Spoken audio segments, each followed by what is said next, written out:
Okay, and welcome to the final episode of Final Fantasy X. I know it might have sounded like in the last part there at the very end, that was the end of it, but I kind of wanted to do this real quick. I've seen this done from a few other LPers and content creators, and I like to do this in all of my games, and typically I do it before I say I'm done. But for whatever reason, I think it was just the amount of time and grind for this game. I just didn't even consider it in this one. But I've done this for. Did I do it in Kingdom Hearts? No, I did it in Naruto. I did it in Final Fantasy 13.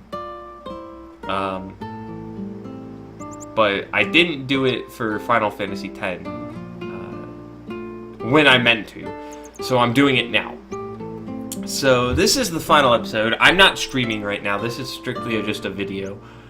And I'm just going to go ahead and I'm going to walk all over Spira and just give my thoughts on Final Fantasy X, reflect back on this amazing journey. If we find any cutscenes along the way, we'll be sure to watch them, but I know I missed some stuff. I didn't get 110% of everything in the game. The main thing I got the Platinum Trophy, which is all I was really going for. So in case you didn't watch the last episode and you just want to check it out, we did complete the Sphere Grid for everybody. We got all of the achievements. We've done everything there is to do in the game that the game tells you you're supposed to do anyway. There are probably some stuff I missed, some treasure chest, maybe a cutscene or something. I don't know. But I'm just gonna walk. We're here in Besaid right now, if you couldn't tell. We're at the very start of the game, Besaid, right here in front of the temple. And we're just gonna walk to the end of the game. Well, essentially, we're gonna walk across Spira and make our way to Xanarkand. That's where I'm gonna hopefully end this episode, this final part here, and we're just gonna walk around and reminisce about our journey throughout Final Fantasy X, because it sure has been a journey, and I loved 99% of it. It got really, really tough at the end here, grinding out the last few achievements, Perfect Sphere Master and whatnot. But, man, I had a blast. And honestly, the reason why I'm recording this right now is because I do have to go to bed soon, but I didn't want to stop playing the game. Now that it's over, it's over, and I don't want it to be over, so I want to do this one last thing. Reminisce. I have no encounters on, obviously, and I just want to listen to the music and make one last journey through Spira here. I always like to check out this spot too, because this is like literally my favorite area in the game, is Besaid, and specifically the one and only time they let you swim down there in the lagoon. I love it so much, but yeah, it's been quite the journey. Final Fantasy X is one of my favorite video games of all time, if you couldn't tell. I love it so much. I remember what was the first time I played Final Fantasy X? Game came out in 2002, so I probably played it. No, I had a Black Label copy, so it would have been 2002, 2003. It's when I played the game originally on the PlayStation 2. And I lived in North America, so I had the North American PS2 version. And I remember just being so enthralled as a kid, just loving it to death. I would have been 9 years old at the time. So enthralled with the story and the characters and the gameplay. And I had played Final Fantasies before that. Final Fantasy. Nice to see you again. We found a cutscene. You really quit the Knights? Yeah, I did. Elma was upset with me, but Captain Lucille understood. Now I'm working as a chocobo breeder on this ship. I really, really love taking care of chocobos. Being with chocobos all the time, I think I found my calling. And it's all thanks to you. Thank you. Well, I'm happy for you. I'm happy for you too, Klaska. Oh, yeah. I found this in one of the chocobo nests the other day. It's no use to me, so I want you to have it. Please be something useful. Okay, that would not... I'm okay with that. I have to go now. It's time for lunch. Hey, I want to talk to you some more. Can't your stomach wait? I meant I have to feed the chocobos. They're hungry. They get really upset if they're not fed. Same. See ya. Same. Alright, so a little closure on Klasko there. That's nice. But, yeah, I remember just being so enthralled with the world, the story, the characters. I love just about everything about this game. It's great. Like I said, it wasn't my first Final Fantasy. That would have been 7, but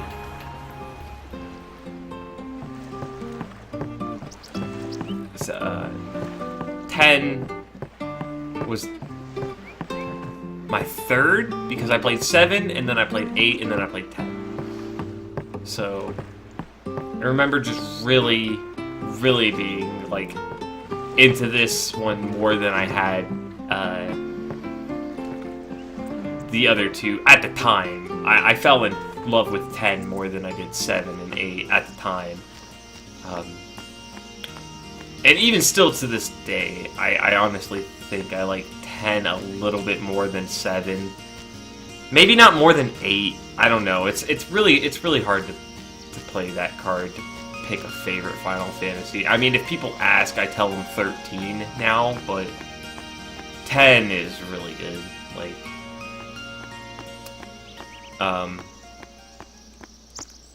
but when I was 9 years old, I remember playing this and just going through all of this world and loving every second of it, loving the story, and getting super frustrated all the time because some of the bosses were really hard as a kid.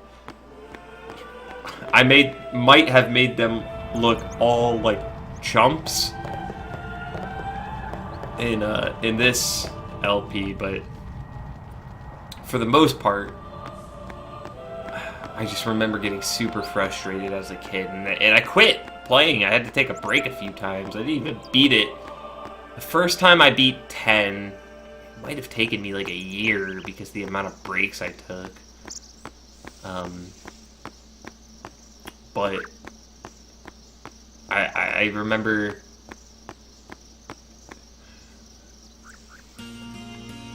sitting there and coming home from school, and I used to do all of my homework at school or immediately when I got home from school, so I could sit there and play video games all night.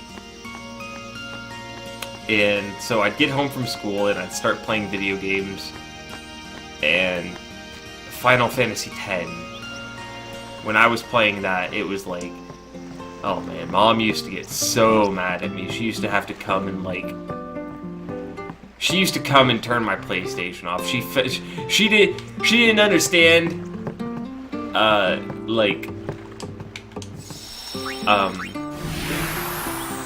video game consoles and stuff. Your count. I didn't mean to board the airship. She didn't understand the video game consoles, but she figured out how to turn my, PlayStation 2 off. And she used to do it all the time. She finally got to the point, like, at first, I didn't want to go to Passaic. Man, I have to read these. She made me lose a lot of progress sometimes, but eventually she learned, wait for me to click the blue ball and save my game, and then she would turn it off. And then I'd wait 45 minutes, half an hour or so for her to go to bed. And then, once she went to bed, I'd turn it right back on and play Final Fantasy X some more. I remember going to school the next morning after a night of Final Fantasy X, and it was where I had just fought Seymour for the first time. And I remember going to school, and I'm sitting around. We used to gather in the cafeteria before school started. And I remember sitting there around the cafeteria, or a table in the cafeteria with my friends, and just gushing about how hard this fucking fight was. And they were telling me, like, what they did to beat it, or how they beat it. And I was just like, there's no way, I'll never beat it. And I remember I was stuck on Seymour 1 and Anima for a long time. That was one of the bosses I was really stuck on. But eventually I beat him. And then, oh man, you know what? I used to have the Brady Games strategy guide too. If you guys remember those really terrible, thick books of strategy guides, and it was like, yeah, they were helpful, but they were also not helpful because they had a lot of like misinformation about it, or strategies that didn't work as well as they should have. It's like, I don't know who makes those, but they need to fix that. If they even still make them anymore. GameFAQs is the way to go now, obviously, but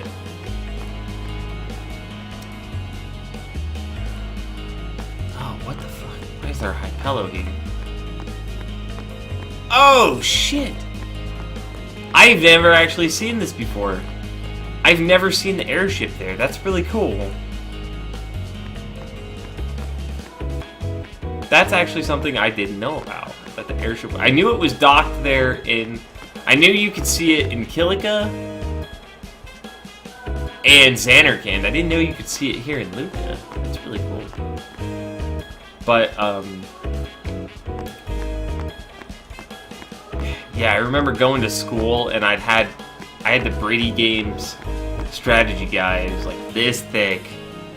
And I would just sit there and I would just read it all day, figuring out what I'm supposed to do next without because at least on... I mean, they couldn't do it completely, but they basically gave you a spoiler-free walkthrough, except when it came to just, you know, major boss fights. Like, oh, hey, you're fighting Seymour, by the way. Oh, I didn't know that, but for the most part, I would just read that. I'm gonna take a choke though.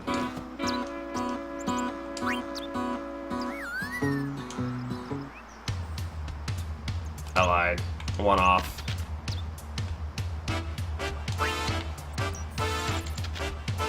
I lied. I want to walk. I want to listen to the Mihan music instead of the Chocobo music. But, I used to read the strategy guide in school, and I had it taken away from me a couple of times. And me and my friends would sit there and we'd, like, look over stuff and figure out what we're supposed to do and, like, how do we do this? Because when this came out, like I said, this was 2002. So the internet was a thing. I think we were still on dial-up at this point. So I didn't even have internet yet. I didn't get internet until 2005. So in 2002, 2003, the internet was a thing. We didn't have it in school. I remember my real dad and his wife had it. And at that time, I still had a relationship with my real dad.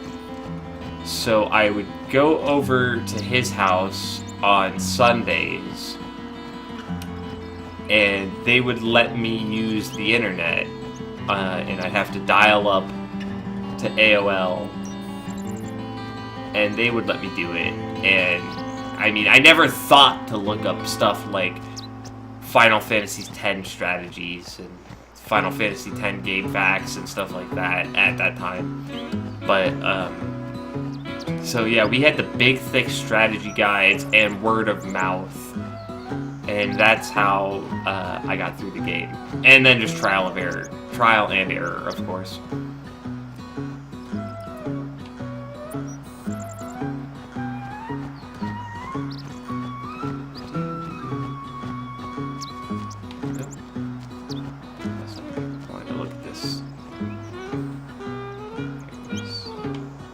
I love how you can see the save sphere there now, and you couldn't earlier in the game. That's silly.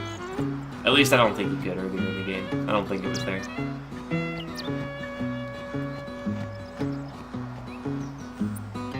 But then, no, yeah, going over to my dad's house, having internet, not using it for Final Fantasy X. So, like I said, I got stuck on Seymour 1. For a very long time. Then I finally beat him. What was the next major boss I got stuck? No, you know what the first major boss I got stuck on was? Sin Spawn Gui at Mushroom Rock Road with Operation Meathead. That was the first time I got stuck. And then it was Seymour in Macalania Temple. Who is after Seymour?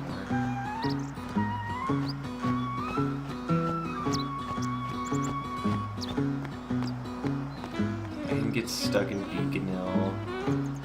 I didn't get stuck in Seymour 2. Seymour 2 is still, and will forever be easier than Seymour 1. I'm not going to go down Mushroom Rock Road. There's nothing there, and I don't care. I do want to take a look at Jose, though.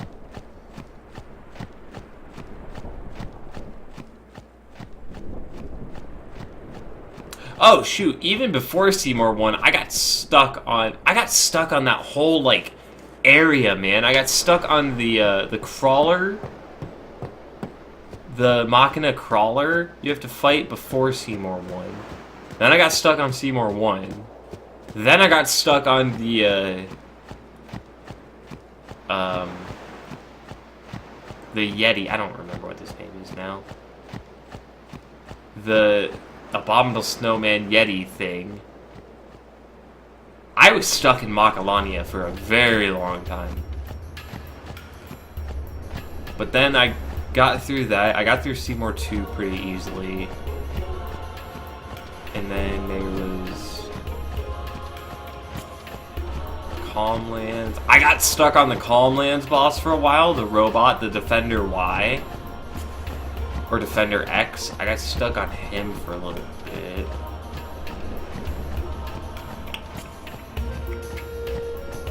Yeah, and then the next one is and then it's B-Ron and Yankee, and I got stuck on them. I was really bad at video games when I was a kid, if you can't tell. Almost as bad as I am at video games now, if not equally as bad.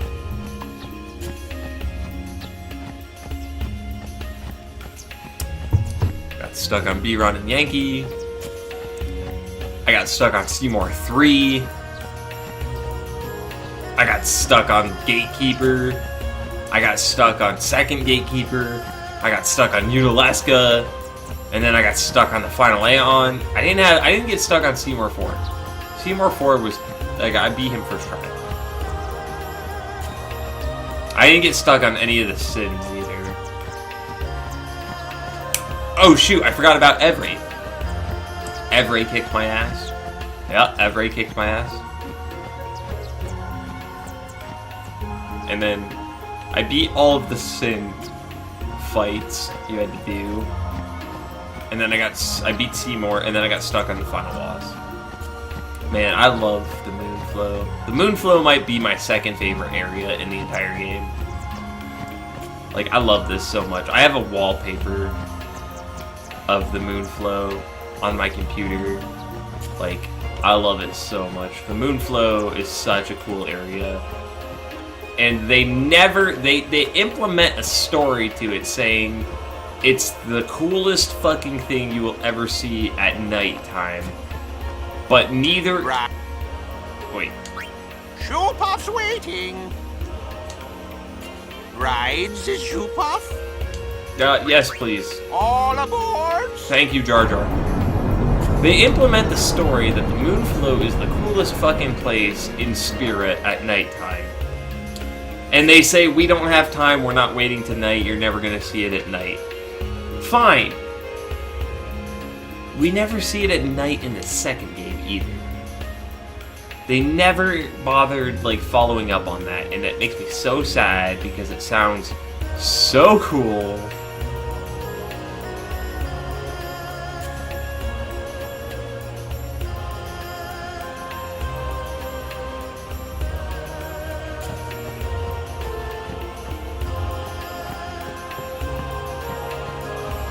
I love the Moonflow though. Just the music here is great.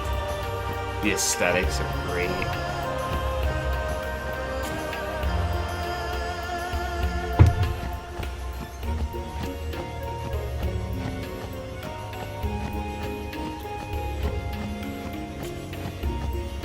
But yeah, there's just been so much of this game as I've dedicated my life to.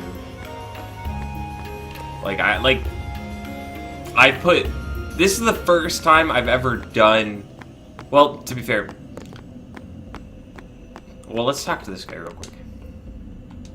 Okay, so we just can't enter Seymour's house.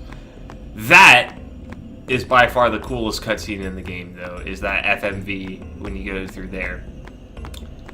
But like I mentioned several times in the actual Let's Play, this is the first time that I've played the HD remaster / the original PAL International version, whatever you want to call it. So there's a lot more to do in this version than the original version I played as a kid.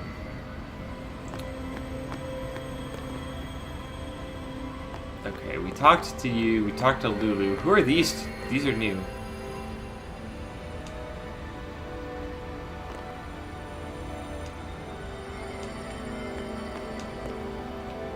Man, this is also like, Even should sin dis... I hope I'll bring back. Yeah, okay, so we saw those cutscenes. They're somewhere in the Let's Play. To be fair, this is the coolest, most mysterious, unexplained thing in Spira, is the far plane. And I wish they did more with it, which they do in the next game, but still not to the level of, like, what I need out of it. But, no, I remember when I was a kid and I finally beat the game. I finally did it. I beat it. I played through it again a few months later, and this time I went through and I tried to do a lot more stuff. So I got all of the weapons. I don't think I did a monster arena yet, but I got all of the weapons except for Wakka's because I didn't understand Blitzball, and I didn't like Blitzball, and I didn't know how to play. And I only ever used the Aurochs because I didn't understand recruiting players or know which players were good or anything like that. So I only ever used the Aurochs, which are terrible. And then 10-2 came out. Well, yeah, no, 10-2 was my next Final Fantasy, yeah. So, and then 10-2 came out around that time. And I played 10-2. And I fucking fell in love with 10-2. I don't know. I know there are some people out there. Feel free to leave a comment below and let me know how you feel about it. But I know there are a lot of haters for 10-2. I personally really like 10-2. It's a different game, but it's not bad. It's still good. And I really like 10-2, like a lot, so.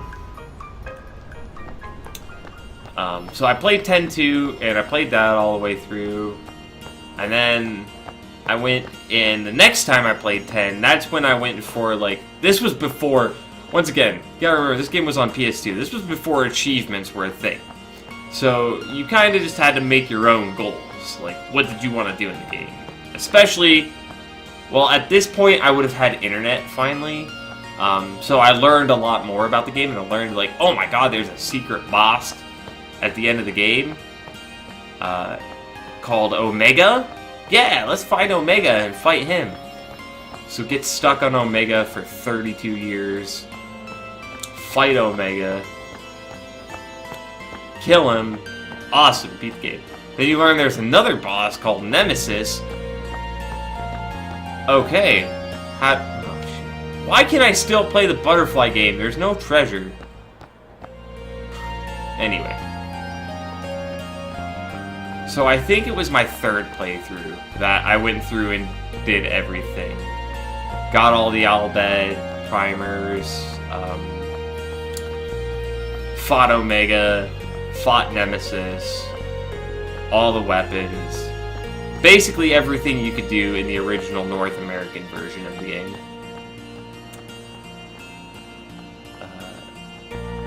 As well as playing other games. This is still, I didn't get an Xbox 360 until 2009, 2010.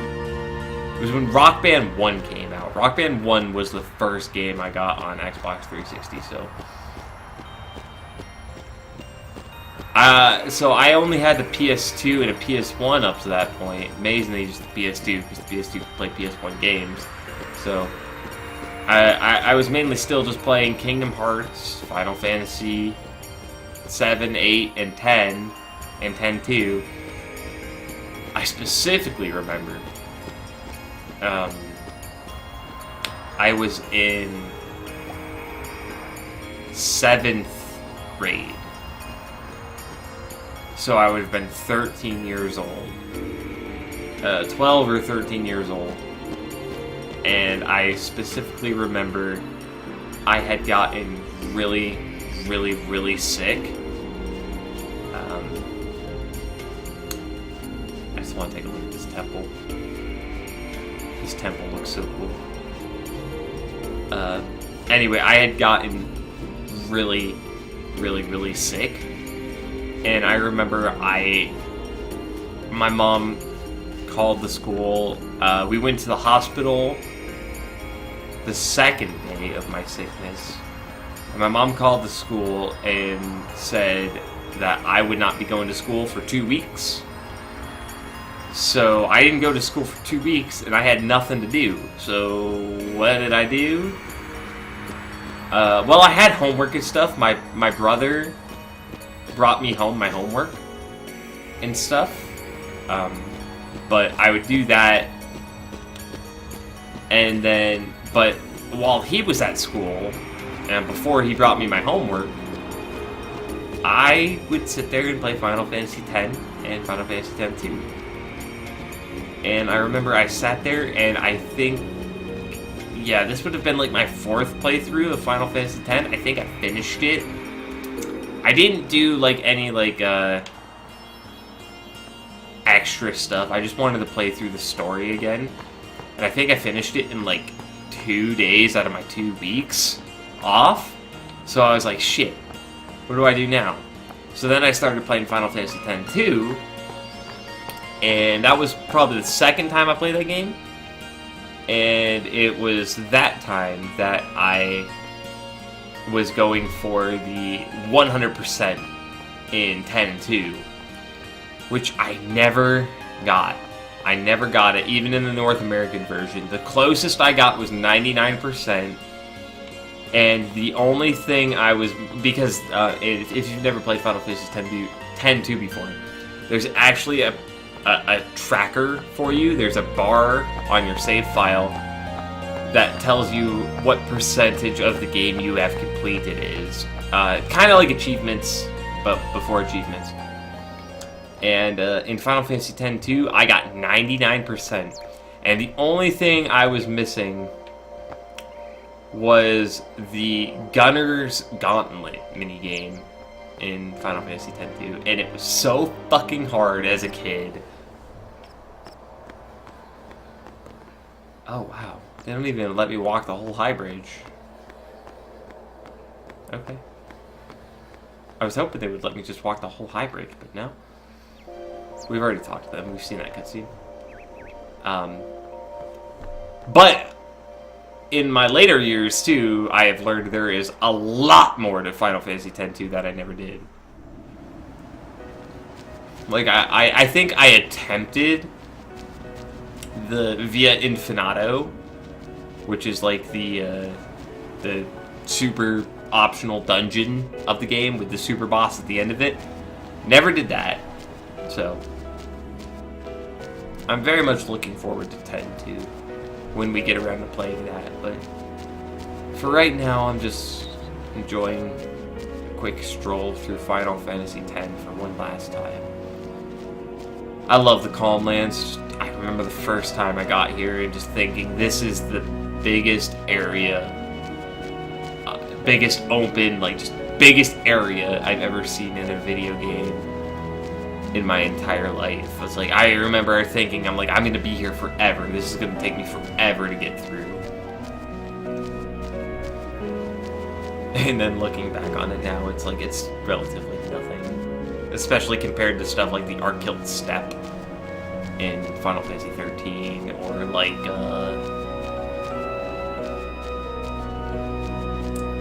to be fair, that's the only thing I can think of because I don't play any other video games. But yeah, just remember getting into the Calm Lands, and when you get here, this is right after, you know, like you leave Yevon and you throw the teachings behind you. So it's like, what do we do now? Well, let's go kill Sin our way, not their way.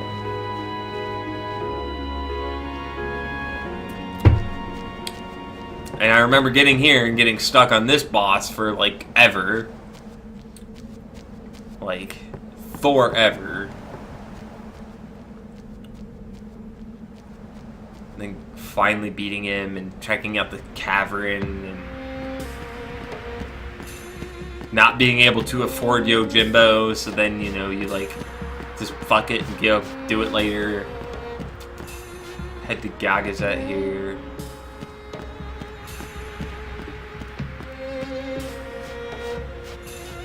Gagazet's such a cool area too, man. Like, I love the music here. The only thing I don't like about Gagazet is the battles. Like, I mean, the boss fights are fun, but, like, the actual, like, battles here are really not fun. They're very trolly. Lots of bombs, lots of shit that just fucks your day up, and it's just trolly, so.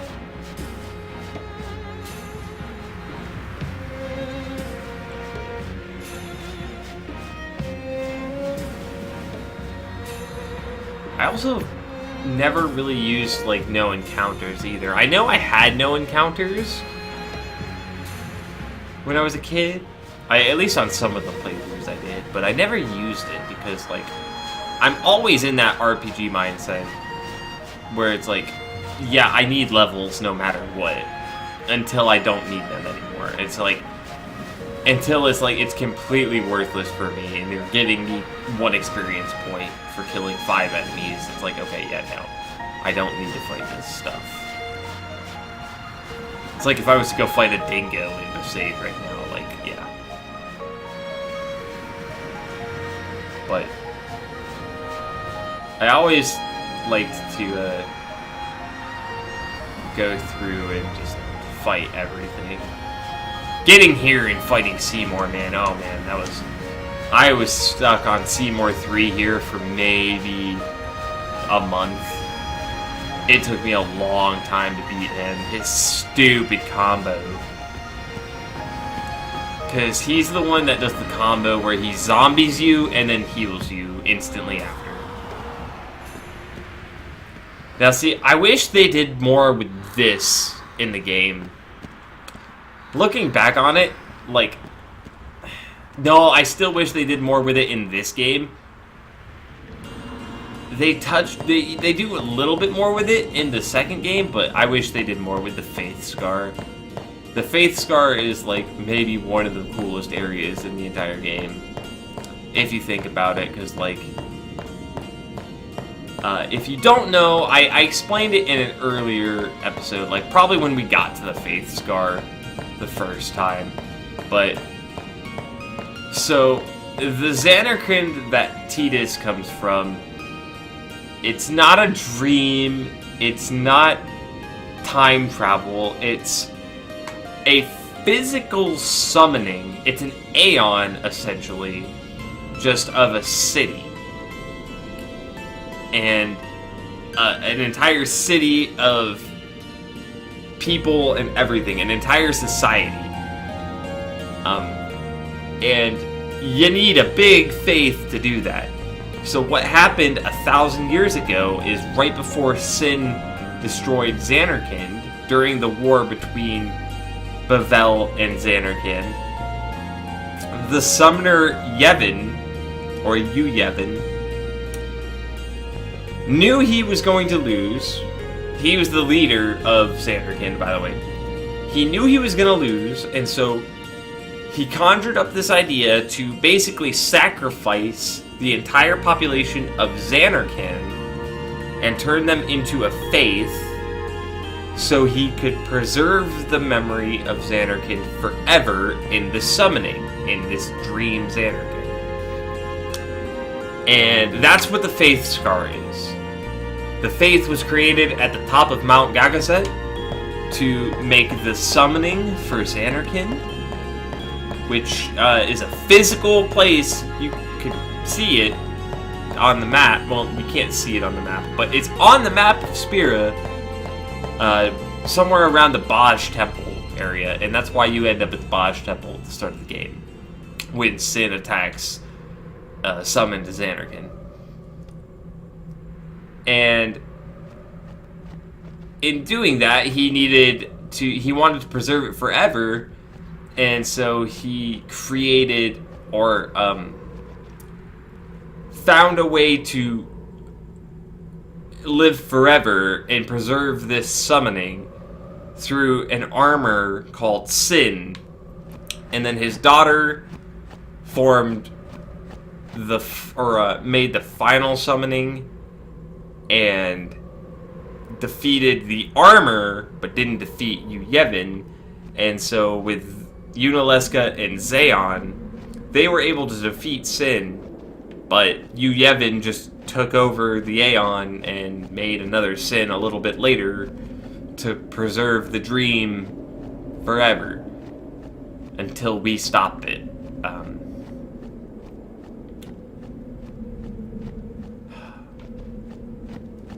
So that's essentially what happened, and there's so much more they could have done with that, but oh man, I just remember seeing this for the first time too. Just great. So many memories. Like, I got nostalgic looking back on it when I first got here, but just taking this little stroll right now has been so worth it.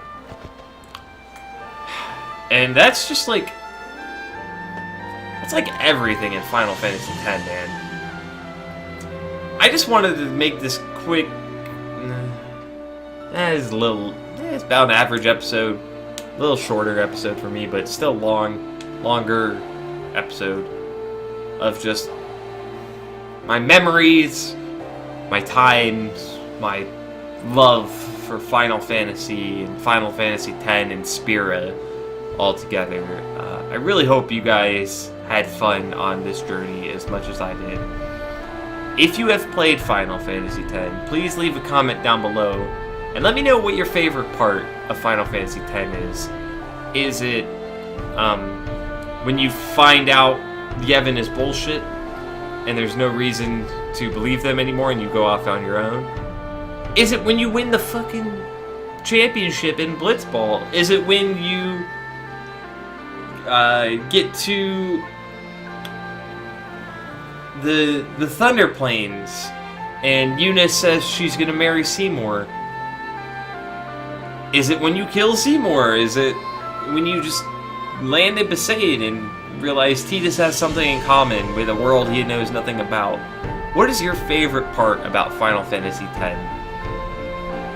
What is your favorite scene, scenario, section of the game? I really like Besaid personally.